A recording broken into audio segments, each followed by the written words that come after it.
Hi everyone, and welcome to the channel. In today's video, we'll be talking about what's true and what isn't about DIY rooting hormones. The internet is chock full of lists and videos recommending different household substances that can help you propagate and grow new roots. The vast majority of this content, however, only recommends items and doesn't show us any actual proof that these items help rooting. So I set out to see what works and what doesn't, and I'm here to share that with you guys today. Let's start with honey. Does it work? Kinda.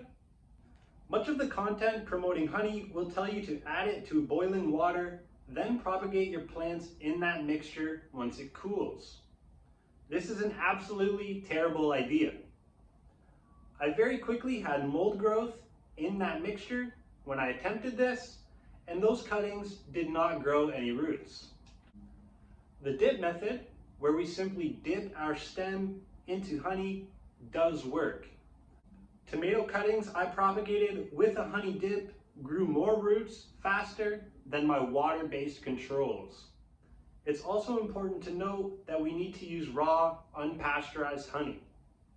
Common pasteurized honey did not show any improved rooting versus my water-based controls.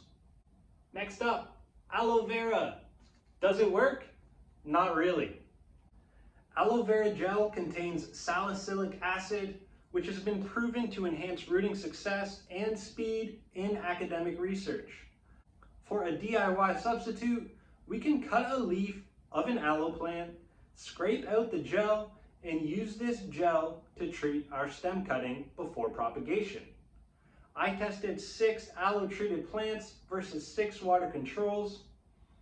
Only 2 of those aloe treated plants made it into the top 6 overall for root growth, and the 4 worst performing cuttings were all treated with aloe.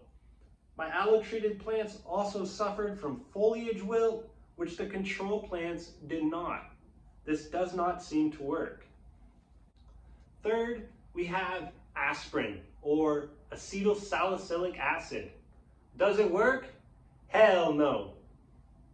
This hypothesis that aspirin will work is also a derivative of the salicylic acid research mentioned earlier. The internet tells us to crush up aspirin and add it to our propagation reservoir.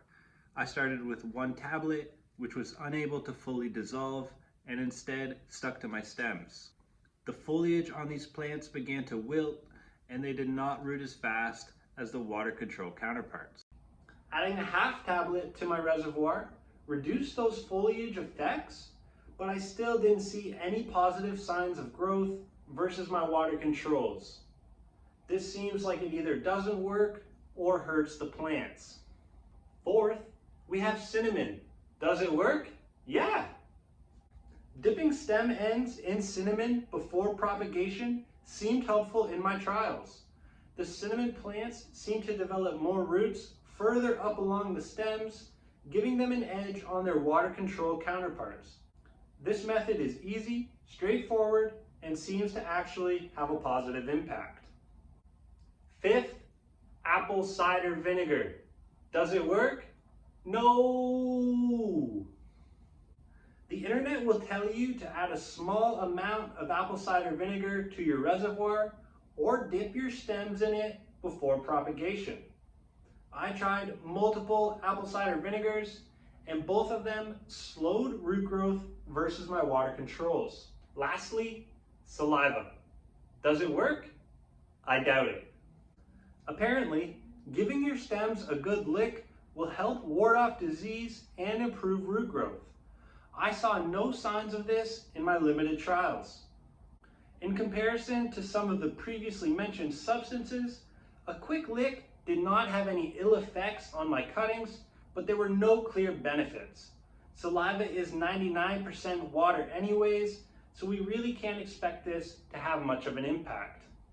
So there we have it, actual proof and trials testing these different rooting agents. Some of them work, but a lot of them don't. I've had even better success improving my rooting speeds by messing around with how I cut my stems. Thanks a lot for watching this video. I hope it helps. And as always, Happy harvesting!